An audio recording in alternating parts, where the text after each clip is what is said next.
talk about the future of Social Security and particularly with your check, what's going to happen in a few years with Social Security.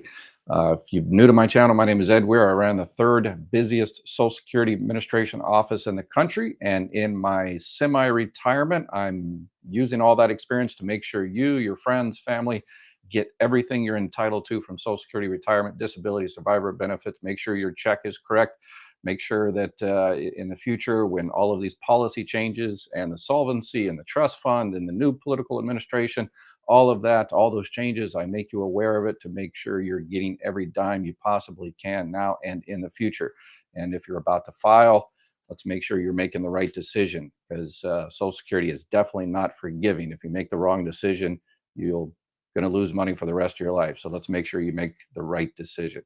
All right, let's go ahead and get into it. We're going to talk about the future of Social Security, and the day of reckoning is fast approaching. That is 100% accurate. You see the news on a yearly basis when the trustees report comes out, and they're talking about the future.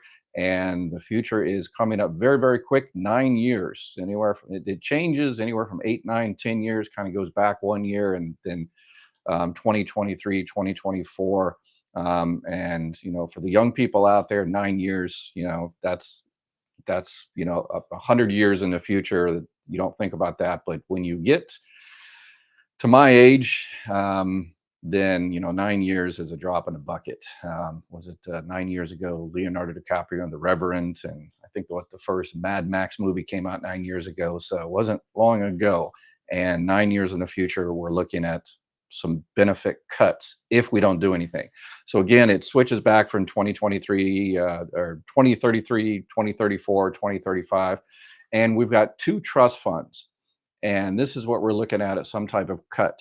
So you hear about the trust funds all the time, and people mischaracterize the trust funds as Social Security is going bankrupt and it's going to be insolvent. That is 100% inaccurate. There is a trust fund that is going to be down to zero in 9 or 10 years. That is a fact. But the trust fund was built up for a specific reason, and that specific reason was the baby boomers, the 76 million people that were born between 1946 and 1964. They started the trust fund in the 1980s to prepare for that giant baby boom, and now it's being used. So we're looking at about 2.6, $2.7 trillion now left in that trust fund. So right now, Social Security operates as a kind of as a pay-as-you-go system, and we've got less money coming in. And how do they cover that less money? That money that's needed, they take that money out of the trust fund. Well, that money is going to be gone in 2033, 2034, 2035, but that's what it was intended for. So that's, it's Social Security is always going to be here as long as people continue to pay FICA taxes. So 10 years from now, 20 years from now, 30 years from now, there's still going to be American workers, unless there's another zombie apocalypse like the last one, the COVID nightmare or whatever. But there's always going to be American workers, and they're always going to be paying the FICA, unless of course we give everything over to Wall Street, and then all bets are off. But if we continue to have Social Security and we continue to collect FICA benefits, then those FICA benefits, those FICA taxes will go to pay for benefits, current benefits. But the problem is that income is being reduced for a couple of reasons, and I'll talk about that. So we're talking right now, if we don't do anything, if we make zero changes within 9 or 10 years, we're going to see anywhere from a 17 to a 20% cut. And they estimate within 70 years, it's probably about a 27% cut, because there's two different trust funds. There's an old age survivors insurance trust fund and a disability insurance trust fund for those on disability. The disability trust fund is actually good for another 75 years. So there's a lot of money in that one. But the old age, that is retirement, spouse, survivor insurance trust fund, that's the one has the issue. And that's why you see the numbers go back and forth. So if they just leave it, just the old age survivors insurance trust fund, we're talking about a 20% cut. If we take some money from the disability trust fund and move it over to this trust fund, then we're looking at about 17% cut. But regardless, we're still looking at a cut in just a few years.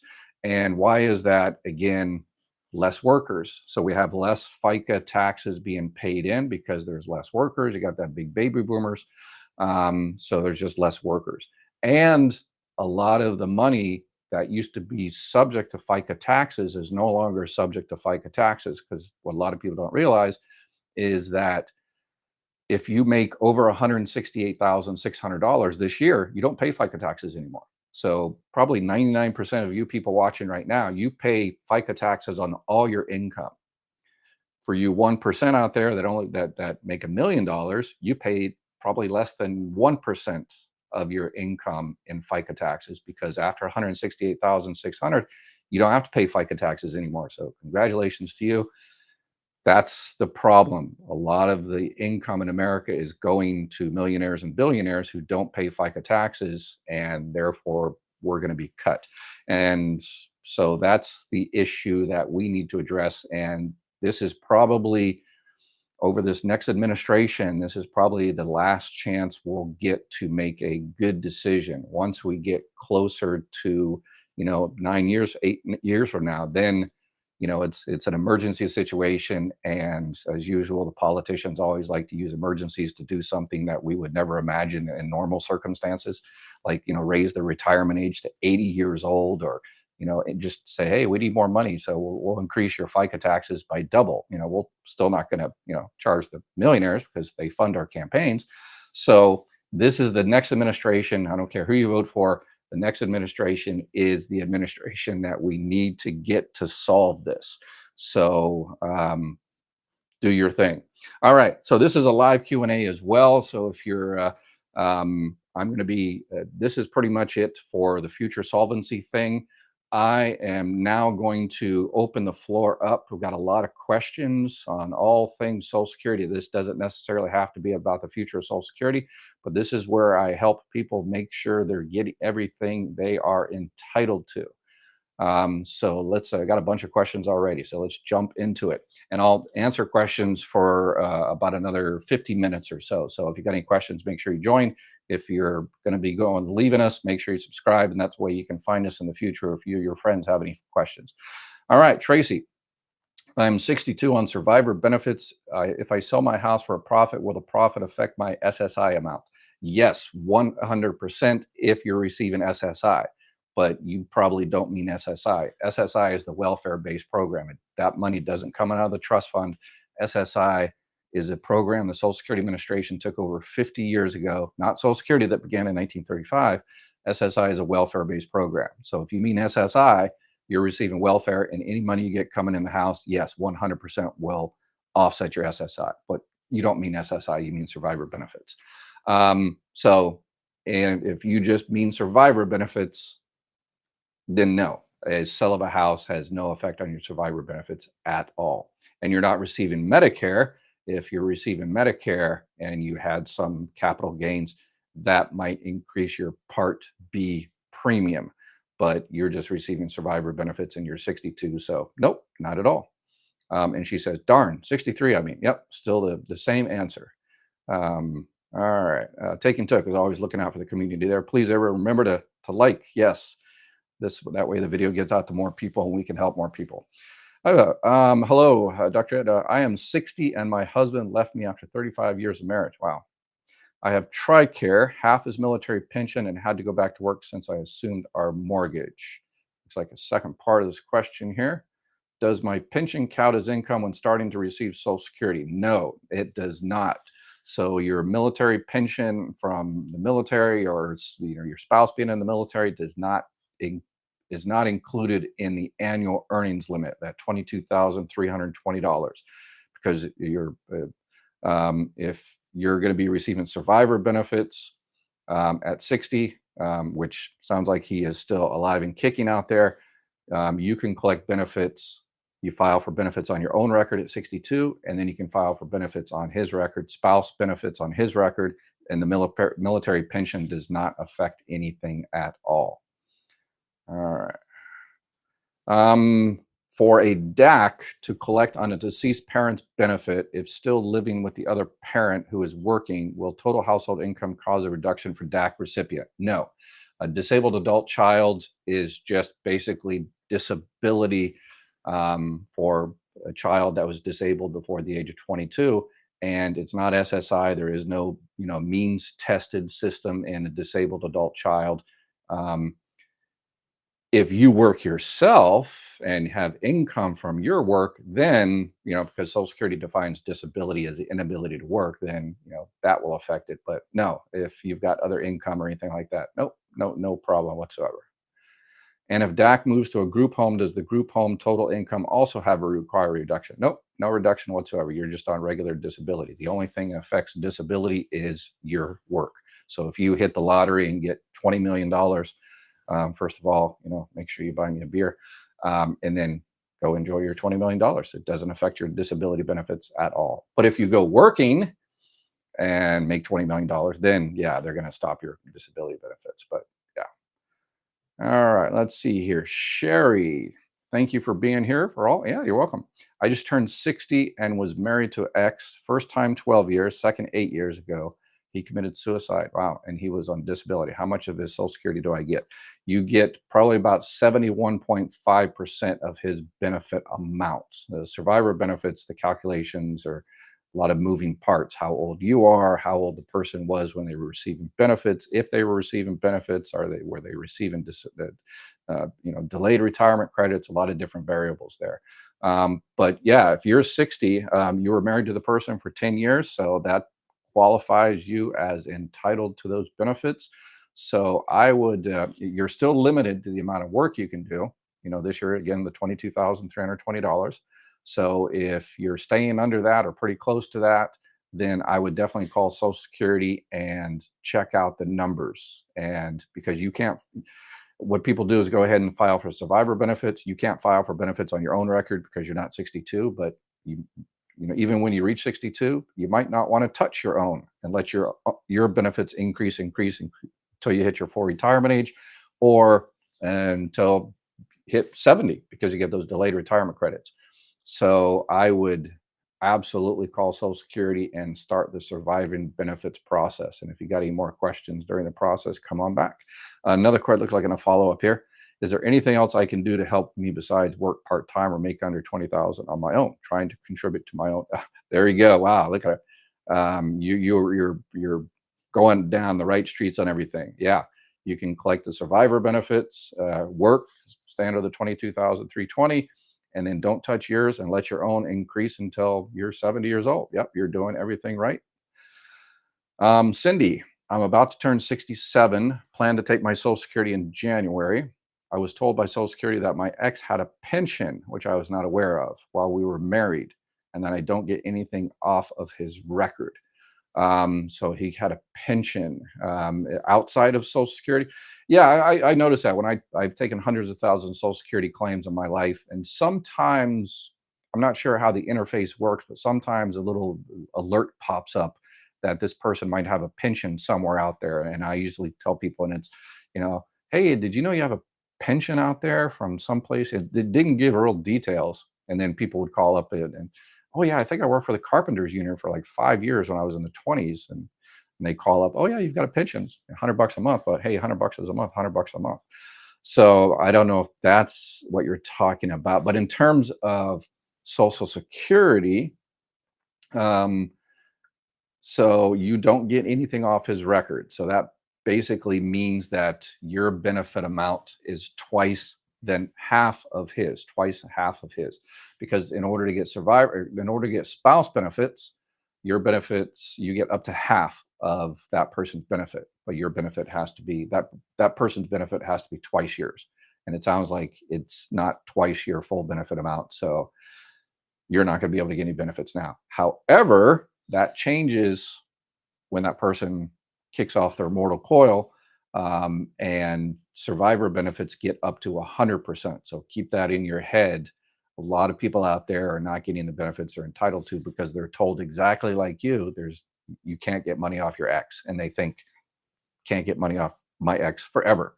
And what it is you can't get money off your ex because there's no extra money because of the half and everything while he's alive. That person's alive. 10 years later, the person passes away and they still think, well, Social Security already told me I can't get that money. But there are tens of thousands, thousands of people walking around out there, probably somebody you know that is struggling and has several $100 sitting there waiting for them to collect. So please share this information.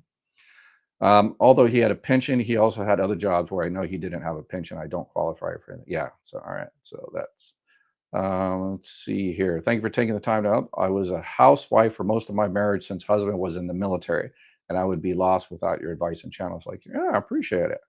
Yeah, when you're in the military, I'm a Marine Corps sergeant, so I know, wives in the military having to move around base to base to base, and so when when your spouse is in the military, you're pretty much in the military, and yeah, so so no more SSA pension in 2034. No, it's just going to be cut if we don't do anything.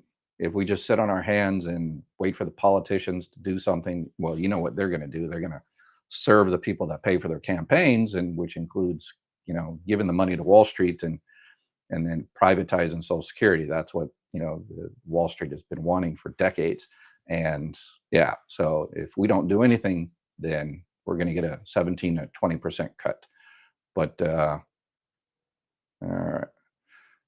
How do you know they need to fix it? How do you know they need to fix it? Not sure. Why are you scaring Americans? Not scaring. I'm just telling you what the Board of Trustees, the Social Security Trustees report says that the trust fund is going to run out in 2034, 2035. So I'm just, don't shoot the messenger.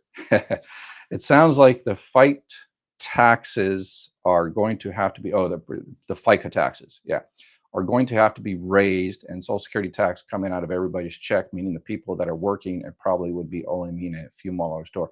Yeah, that is, if you watch my videos, that is the proposal I recommend as well, is to raise the cap on FICA, because on Medicare, that 1.45% we pay on, because FICA is two parts. It's the Social Security tax and the Medicare tax. And Medicare doesn't have an limit. So if you're making $100 million a year, you're paying the Medicare tax on that. But for some reason, they stopped paying the FICA tax on Social Security at $168,600. So that needs to be raised. And people say, well, it's not fair. And so it's like, okay, the rest of us have been paying taxes on 100% of our income for the past 40 years. Let's make it easy. Let's make it fair. And for the next 40 years, everybody pays taxes on all their income for the next 40 years. And then 40 years later, we'll figure something out. All right. Can I travel to Puerto Rico with SSDI, and for how long? You can go anywhere in the country, or excuse me, anywhere in the world, except for regulars, Cuba and North Korea. Yes. So SSDI, you can go anywhere. If you're receiving SSI, then there's a limitation to how long you can be out of the country and stuff like that. Arlene, Kathy's not scaring Americans. All is well with me, with the people wait and see. Yeah. So, all right. Baby boomers weren't producing another baby boom. Yes, that's yeah, that would solve everything if we put more workers into the workforce. But yeah, that doesn't happen overnight. So let's see. Also, many of us older baby boomers will be gone in 10 or 15 years. Hopefully, you're here for a lot longer than that. But yeah, there's the longevity rate and the mortality rate. People often make those mistakes. If you're born in the United States like today, your life expectancy is change what 76, 78 if you're depends if you're a man or a woman. But mortality rates is what you really need to look at, because if you're born today, then you're estimated to live till 78 years old. But that takes into account, infant deaths and people dying young and stuff like that. So the average is that. Once you make it to like 60, you can go on to ssa.gov, and they actually have a mortality rate chart. And you can say, okay, I'm 60 years old. So based on the accountants, the actuaries, how long can I?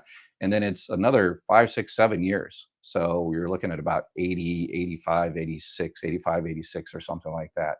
Is yeah, if you made it to 60, then you're kind of home in terms of you're definitely going to beat the life expectancy if you're healthy. And all the people out there I know are gonna beat it bad, right?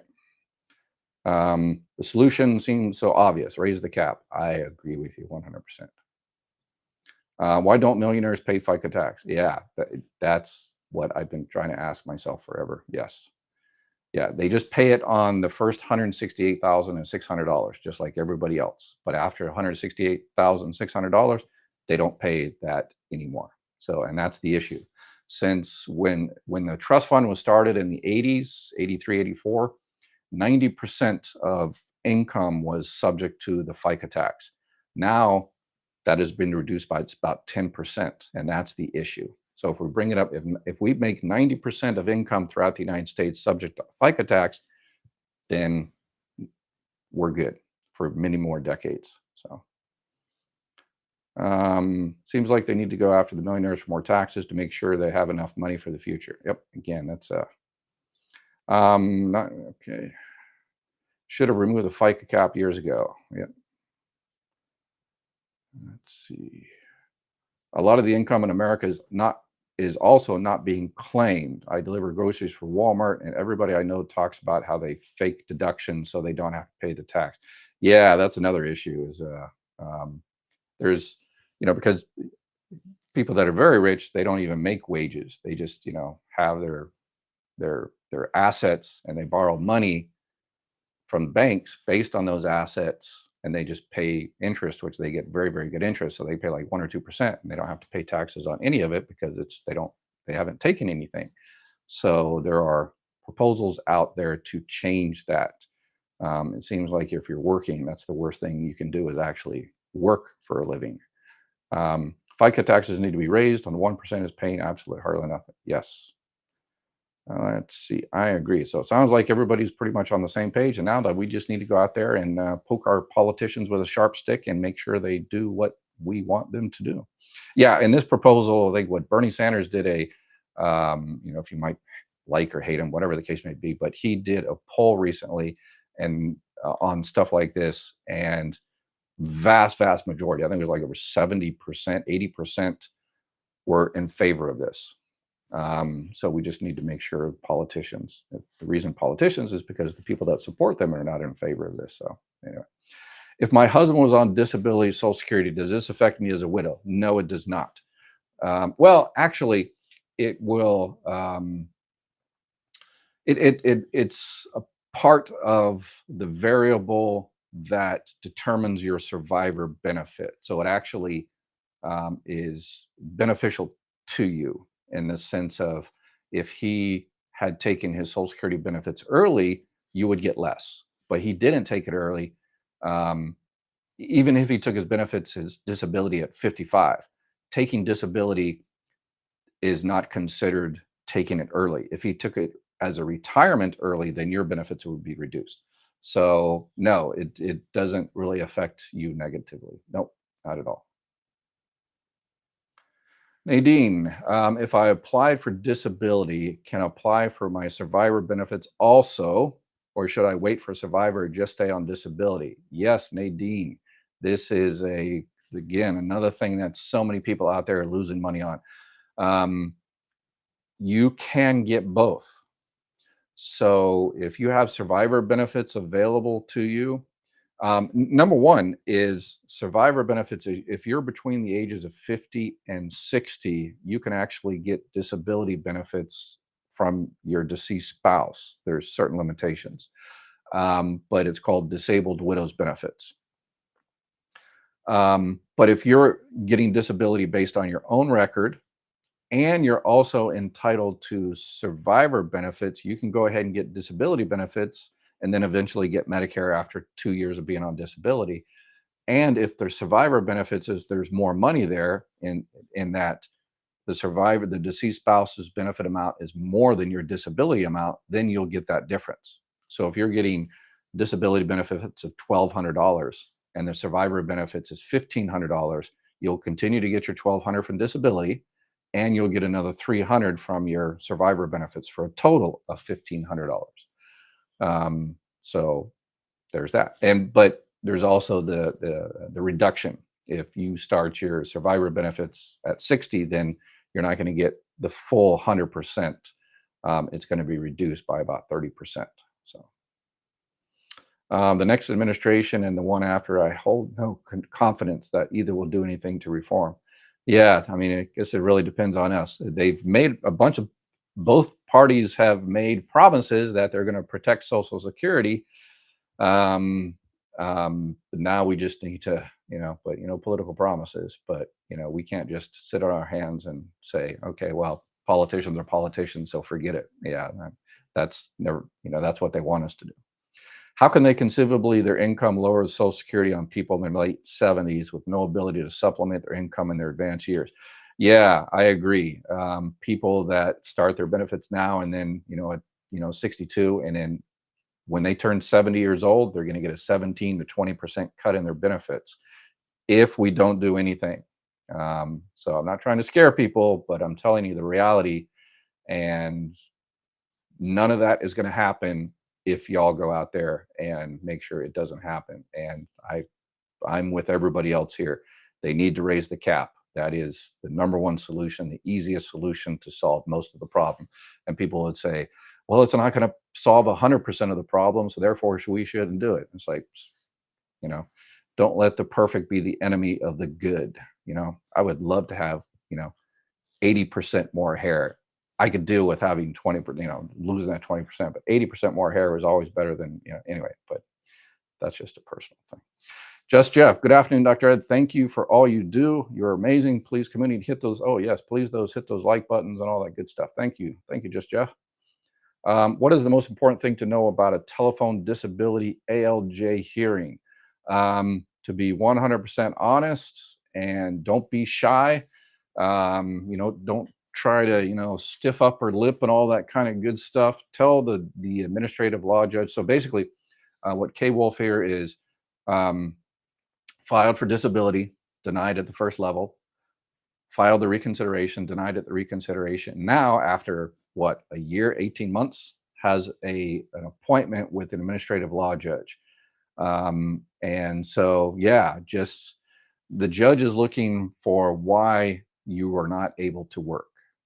And the judge knows, see, disability for Social Security is the inability to work. So that's where it all triggers. That's what it all comes down to, your inability to work. Not to get a job, because you can get a job. Everybody can get a job.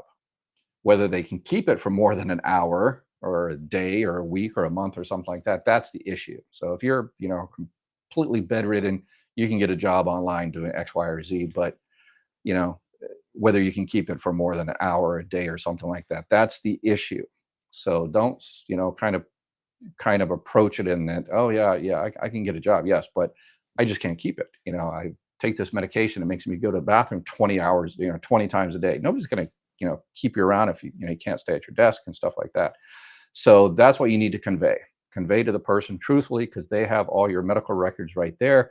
And if you're not being honest, it's right there in black and white, whatever your doctor's your medical records say. So just be honest. The pawn notice on the website says my date of onset was 10/30/2020. I applied in July 2023. Case is done, just waiting payment. The letter. When does back pay start? Yeah, so basically applied.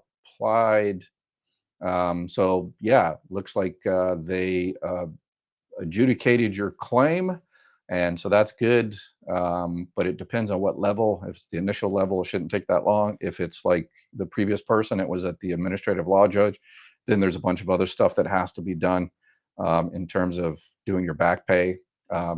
If you had a lawyer that helped you out, then they have to pay the lawyer, and that takes time. If you were receiving SSI at the time, then they have to do the calculations there. So it really depends on your particular situation. Back pay, I've had cases where, get the back pay within a week. Other ones that taken them a month or more. It really depends on the particular situation. How can they conceivably lower Social Security? Oh, okay, yeah, all right, yeah. I agree with that. We need to make sure that doesn't happen. David, my wife receives $1,500 a month from Social Security. She receives a $31,000 a year state pension in Illinois. Will she be eligible to receive a spousal benefit once I start receiving Social Security at age 66? It depends on the nature of that state pension. Um, And I know in Chicago, this yeah, the teachers don't pay into Social Security and stuff like that. So if that's a one of those what's called a non-covered pension, a pension comes from work that was not covered by Social Security, then she's going to be subject to the government pension offset, and 2/3 of that, so $20,000, is going to offset what she would receive from your benefits. Um, but yeah, she's receiving $1,500 from her own, so I'm thinking the windfall elimination provision hasn't been applied to her benefit amount. So if she's, if she paid into Social Security her entire life and didn't work for those non-covered, then yes, she could conceivably receive benefits on yours, but your benefits have to be twice her amount. So over $3,000. Let's see. My 21-year-old autistic son is attending college. He has never worked and was just denied SSI because we have determined that your condition is not severe enough to keep you from working. Should we appeal? Yes. Yeah, I did a video for Autistic Oklahoma talking about disabled children. They asked me to do a video, so I did a video on that, 3 or 4 weeks ago now. But yes, appeal. If you know, believe that your son, because there's different, spectrum. If you believe your son is not able to work and never able to work, absolutely 100% appeal it. Let's see. Is Part B payment counted as income from SSDI? My clear amount is 1452 and trying to get state help to pay for my Part B. Um, Part B counted as income from my SSDI. Yeah, not exactly sure how that. But yeah, if you're trying to get, yeah, if you're only receiving under $1,500, depending on your state, definitely call the Medicaid office, Department of Social Services in your state, and ask, as file for Medicaid, and then ask them to pay for your Part B premium. That $174.70. It's called the Medicare Savings Program. And if they approve you for Medicaid and start paying for your Part B premium, that's going to put an extra $174 in your pocket. And if you have Medicaid and Medicare, you can actually apply for what's called a Medicare Advantage dual eligible plan. Usually, I recommend Medicare supplements, but if you have Medicare and Medicaid, the only thing you can get is a Medicare Advantage dual eligible plan, which it depends on your particular area, will save you a lot of money and get you a bunch of benefits. That's the one that has, those grocery cards you see advertised all the time. They actually exist.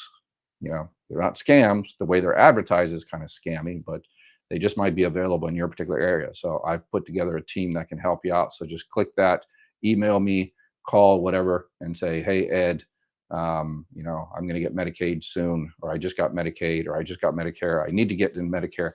I want your team to review my Medicare plan for 2025 to see if I'm the best one. Click that QR code there, email me, and we'll put you on the list and make sure you're getting everything that you paid for, because all those benefits you get from those Medicare Advantage plans, you already paid for all that stuff. So why give it to a billion-dollar health insurance company? Um, let's see. Want to retire early, but what do I do about healthcare? Yeah, if you're talking about early retirement, 60, 62, whatever the case may be, yeah, Medicare unfortunately doesn't start till 65 years old. That's another thing. I think, once you start receiving Social Security benefits, your Medicare should automatically start. But we need to make that happen. Then the only option would be the Affordable Care Act, Marketplace Insurance, Obamacare, whatever you want to call it. It's all the same thing. And then you apply for that. You might be able to get some subsidies, some cost sharing, some help with the costs. And then once you hit 65, then you switch over to Medicare. Says, hi, Ed, I am working. Can I collect my widow's benefits? Yes, if your work is below the annual earnings limit, the $22,320.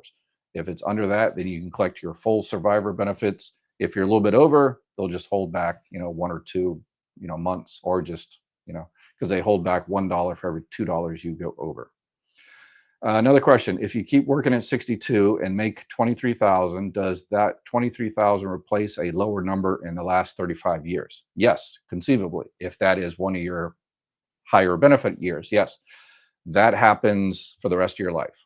As long as you are working and paying into Social Security looks at your previous year's earnings.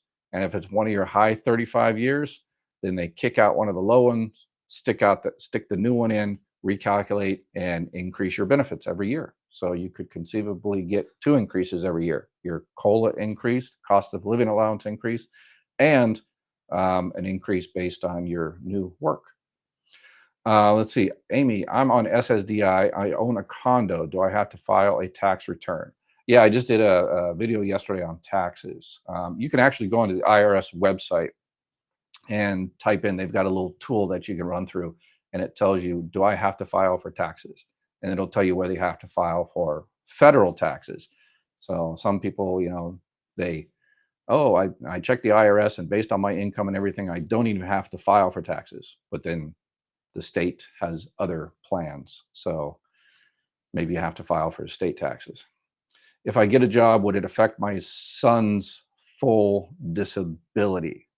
No. If your son is just receiving SSDI, your work does not affect your son's disability. If your son is receiving SSI and you live together, they may consider that as household income. And again, the SSI is a welfare-based benefit, so they might consider that. So, does my disability payment get changed to Social Security when I'm old enough for it? Yes. Your Social Security benefit, or excuse me, your disability benefit is switched to regular retirement benefits when you hit your full retirement age.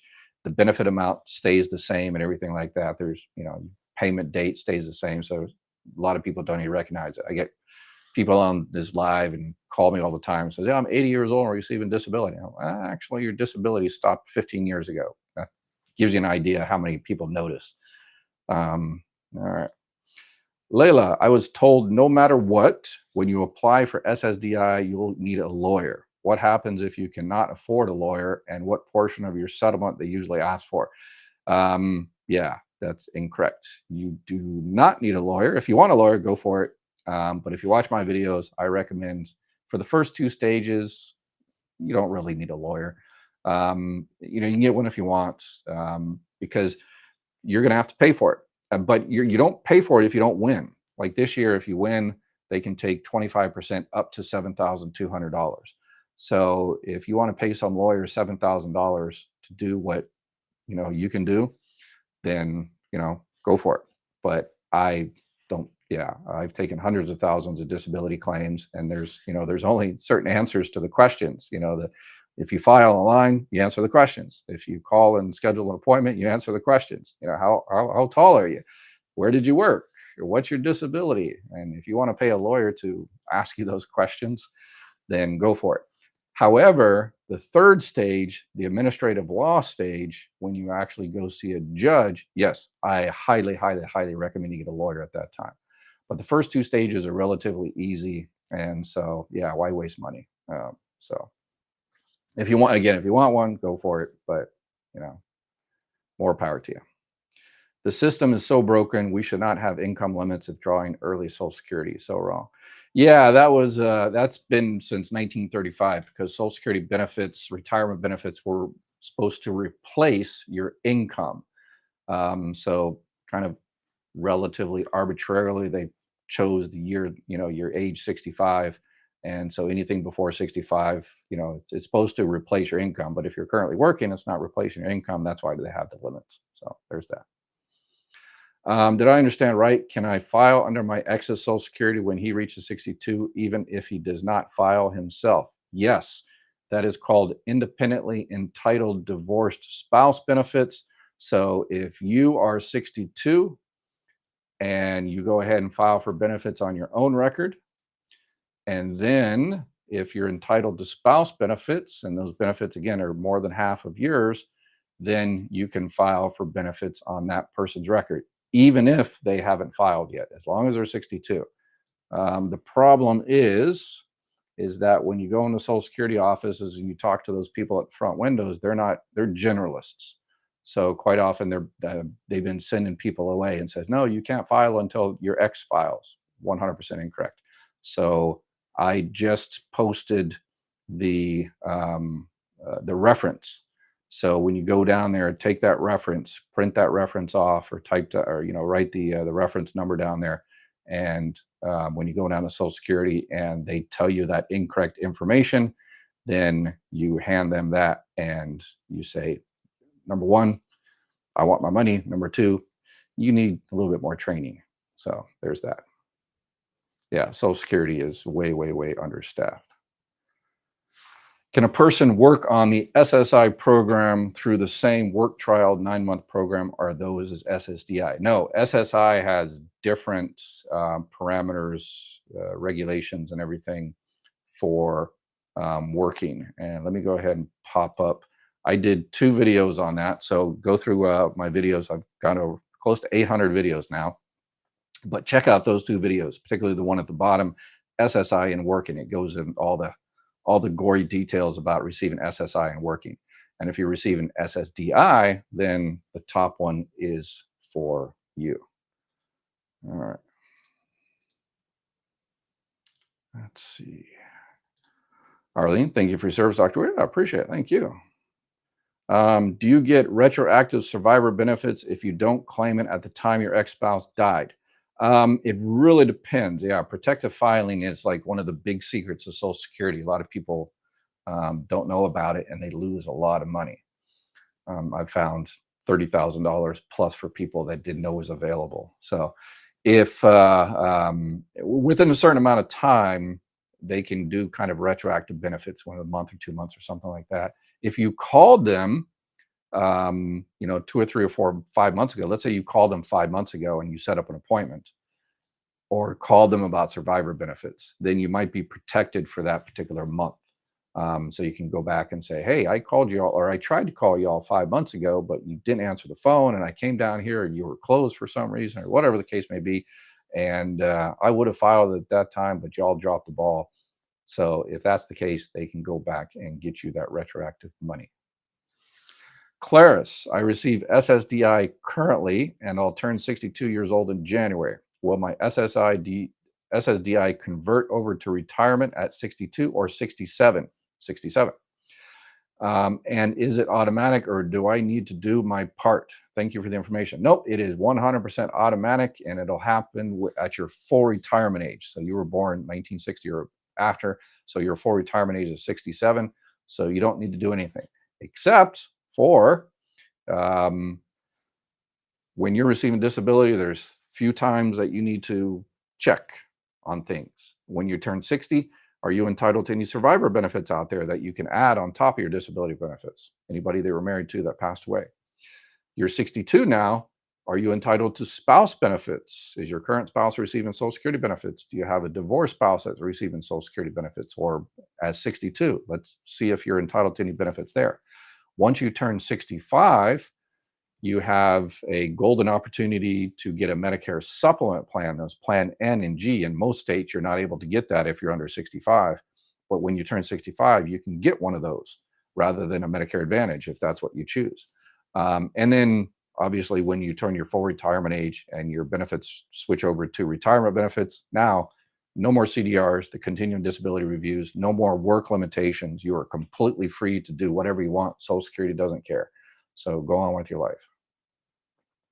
Why doesn't the government pay back all the money borrowed and never paid back? Yeah, all the money in the trust fund is there. It's still being, it was 2.7 or 2.8. Now it's down to 2.6 and a half or something like that. Yeah, the money is still there. Full faith and credit of the United States government. People, every time I say that, people laugh. But your 401ks are in, treasury bonds, like Japan and Canada and Luxembourg and so many countries throughout the country trust the government, the US government. So they buy treasury bonds. Warren Buffett just sold a bunch of Apple and he bought treasury bonds. So it seems like everybody trusts the treasury, those bonds, except for people on Social Security. So, but yeah, it's all there. So it's, Social Security has been, hasn't missed a check since 1935. I'm 64, not yet retired.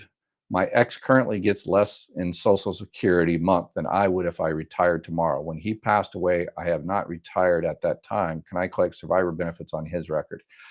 Yeah, if you haven't retired at that time, again, there's that work limitation if you're going to be receiving those benefits early. But yeah, survivor benefits is an exception. You do not have to file for benefits on your own record first. So you can just collect survivor benefits, don't touch your own, let your own continue to increase. And then when yours is more than your survivor benefits, you just switch over. And yours will completely max out at 70 years old. It won't increase anymore based on waiting, um, you know, the month you turn 70. You'll still get COLA increases, it obviously, but anyway. Cindy, I don't understand how my Social Security is more than half of his when I was a homemaker most of my married life. Yeah, most of. So maybe did your husband work and not pay into Social Security? Did he have his own business? A lot of people play, funny with their benefit amount because they hate taxes, and 99% of the time they regret it. Again, I've taken hundreds of thousands of retirement claims, and people come up, then I tell them, okay, your benefit is going to be $1,100. I'm like, how much? I worked so much in my life. And it's like, well, not according to your work record. Oh, I own my own business. And so I kind of hid a bunch of my money, and I bought a boat, went on vacation, and yeah. And now $1,100 for the rest of your life. So is it correct that I need to stop contributions to my HSA 6 months before applying for Medicare? Should I apply exactly 3 months before my birthday? Yes, that is correct. You can no longer contribute to an HSA while you're receiving Part A of Medicare. And in fact, Part A Medicare kind of does a 6 month retroactive thing. So you have to stop contributing to your HSA 6 months before you start your Part A. And Social Security employees won't tell you that because this is an IRS issue. You're receiving kind of a tax benefit by contributing to an HSA. So that's between you and the IRS. So a lot of Social Security employees don't know about the whole HSA and Part A, and they sign you up for Part A, and then you get jammed up, and the IRS says, "Hey, you owe us money and stuff." So, but you can still have an HSA. You can still take out money from an HSA to pay premiums and all this other kind of stuff. You just can no longer contribute to it. And should you apply exactly 3 months before your birthday? Yeah, up to 3 months. That's the soonest you can do it, is up to 3 months. The need for two incomes has killed off the boom. Yeah, it used to be a lot.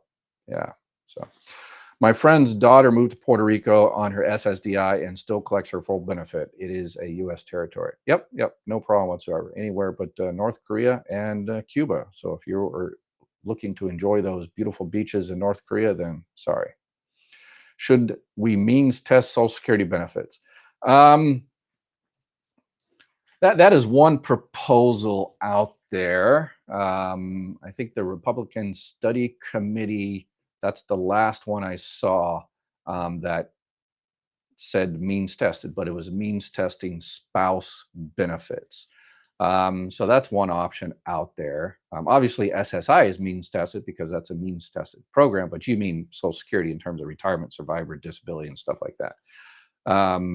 Yeah, that is one. If you're making $1 million, then you know should you get another 3,000 from Social Security? Yeah, so that's I kind of go back and forth on that. I think the number one thing is to raise the FICA cap, and let's see here. Why doesn't the current administration do something now if they can make a difference? I'm independent and I don't usually talk politics with anybody, but you're urging that. Yes. Yeah, it's been decades in the making, and all administrations, this we've known about the trust fund running out and less FICA taxes coming in and the cut in benefits.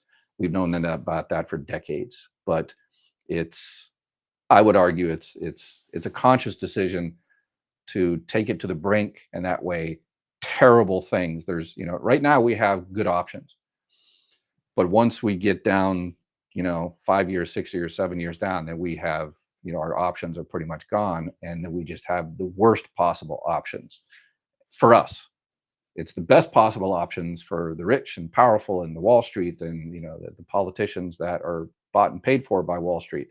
That's exactly what they're waiting for. So honest working folks are screwed. Everyone needs to figure out how to game the system. Yeah.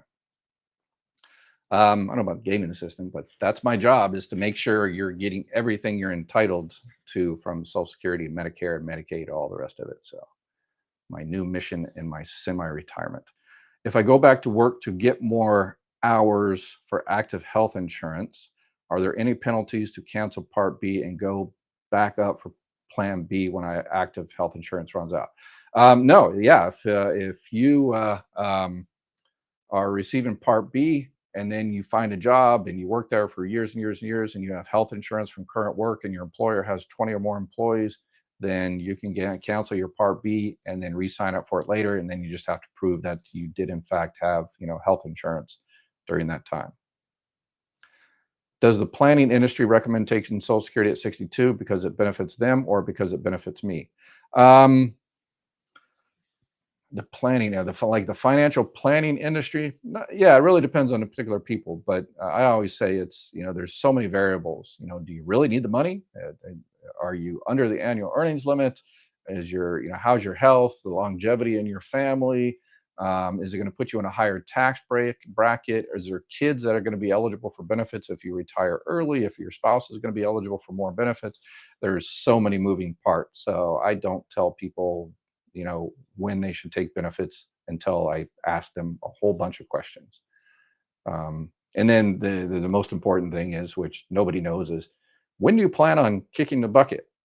That's the number one thing. If we knew that, I could tell you 100% for certain when you should have taken your benefits. So the day you shuffle off your mortal coil, I can 100% for certain tell you when you should have started it. But by then it's already too late. So when someone abroad asked the same question if they could cancel, I believe you had an answer different from the same question I just asked you a previous comment. Someone abroad, yeah. So someone abroad, that's not covered. You work and have insurance from current work, then that's credible coverage for that special enrollment period. But if you're overseas and you cancel it and you don't have appropriate health coverage from America, foreign health coverage doesn't count. Then yeah, it's completely different. Why does Social Security disability change to regular retirement at age 60 at your full retirement age? The person is still disabled. That does not change. You mentioned earlier about the two funds. One was yes. So basically, it's just an accounting thing. They stop taking money out of the disability trust fund and start taking your money out of the retirement trust fund. So everybody that reaches their full retirement age is just switched over to retirement. So you can, if you want, you can still call yourself disabled, whatever the case may be. You're just receiving the same amount of money, the same benefit dates, the same check, and everything. It just now you're free. You don't have the CDRs, this continuing disability reviews. You're not limited to the amount of work. You're still disabled, but you're just receiving money from a different trust fund. And because you're receiving it from a different trust fund, there's less regulations and everything. So legalize migrant workers by giving them a simple choice. If you want to become a legal citizen, work in the United States, then you have to pay double the tax rate on your income. If not, go home.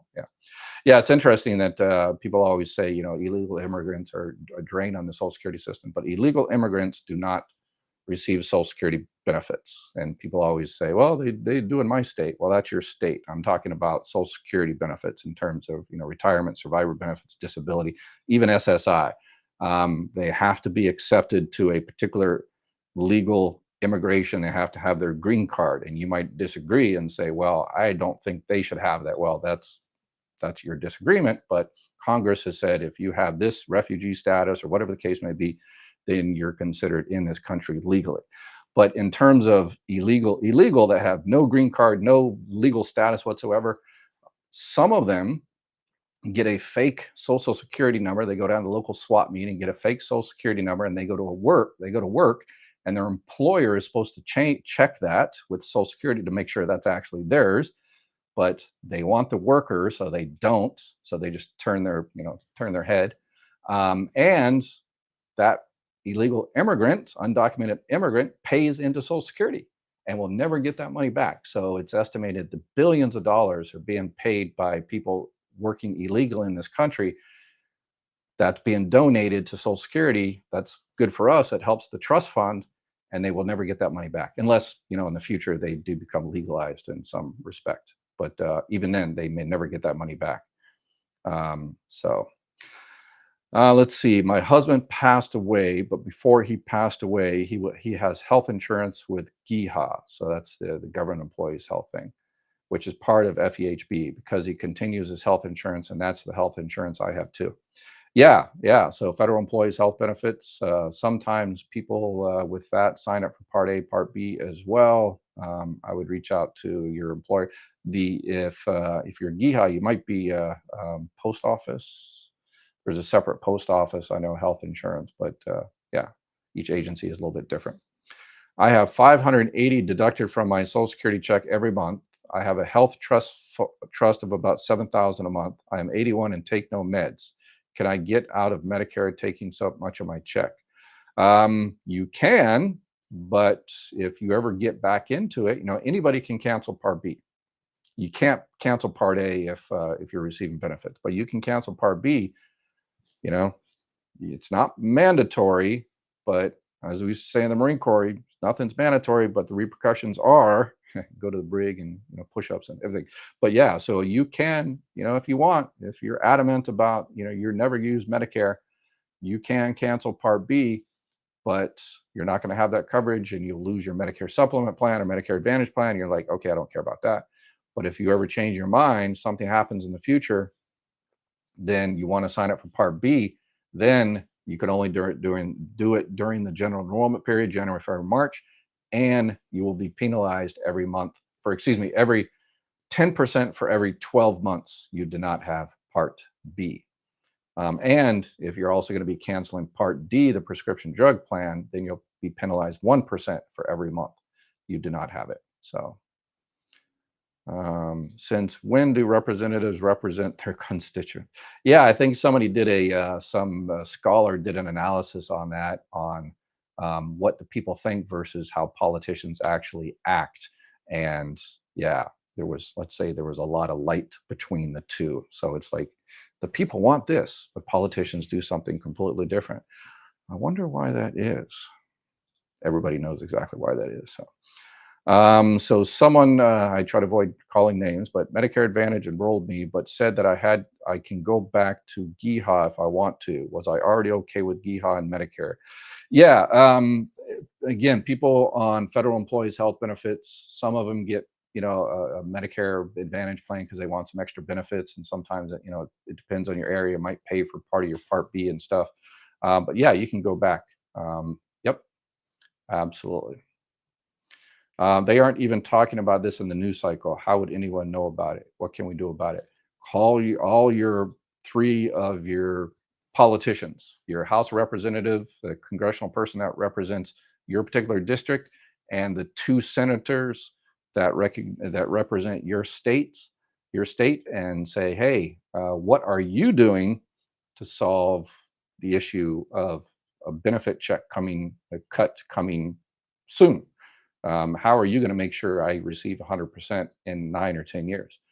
And if they say, oh yeah, we're going to, just make the economy greater and everything else is going to happen so much awesome, and it's all going to trickle down to us, then yeah, you need a better plan than that, buddy. Let's see. Migrant workers do pay taxes. Don't conflate migrant with someone who is in the country illegally, please. Yes, that's what I said. Migrant workers, undocumented immigrants pay taxes. They pay FICA taxes and all the rest of it. Yes, if they get the FICA part is if they get the fake Social Security number, and their employer doesn't check. It's the employer wants the employee. So if they checked, that would never happen. But yeah. I am 66 years old and have Medicare and GIHA. Yep, perfect. Old job, lost records in a flood in the 80s, including which workers were vested in the pension. Should employees ask Social Security RS to pull FICA records from them as proof of years work? Yeah, you can. You might have to pay for that one because that's not program related, but you can definitely get your records. But yeah, you can actually go on the IRS and you get an IRS transcript. You can request and they'll mail it to your house of your earnings. So you can, yeah, that's probably the best way to do it. So you get more detail from the IRS transcript. Um, Is there an exception to getting married before 60 and spousal benefits? I remarried at 56 to a naturalized US citizen with less than 40 credits. If not remarried, I would be entitled. No. If you're married, yeah, you can't get survivor benefits and spouse benefits unless you remarried after the age of 62. Let's see. Spouse should be able to get his or her Social Security regardless how much other benefits she receives. Okay, so Susan is against the means testing on that one. So yeah, that's kind of goes back and forth. And if that might be one of the things they do. If we don't, that might be one of those last minute things they throw in there. Um, unless we come up with a better solution quicker, or if we already have the solution. It just we have to push it through. We have to. It's between us and the people that don't want to have to pay FICA on all of their income. So it's us, the 99% versus or 90% versus the 10. Yeah. Let's see. I am a widow currently working. When will I be eligible for my deceased husband's Social Security? How much will I still be eligible while working? You're eligible for survivor benefits at 60 years old. And if you're working, you just have to stay under the $22,320. Anything over that, they hold back $1 for every $2 you go over. If you start your survivor benefits at 60, you'll receive about 71.5% of his benefit amount. All right, we are over an hour, and I always like to keep these to an hour. And unfortunately, I got tons of other questions. I apologize. We ran out of time today. I will be back again tomorrow, and it's kind of a sad one tomorrow about the failure of Social Security, but the new commissioner just had made a statement of the reality of what's going on right now. So I'll talk about that tomorrow, and that should only take about 10 or 15 minutes, and then I'll answer questions for the other 50 minutes. So make sure you join me tomorrow, cut and paste your question, and then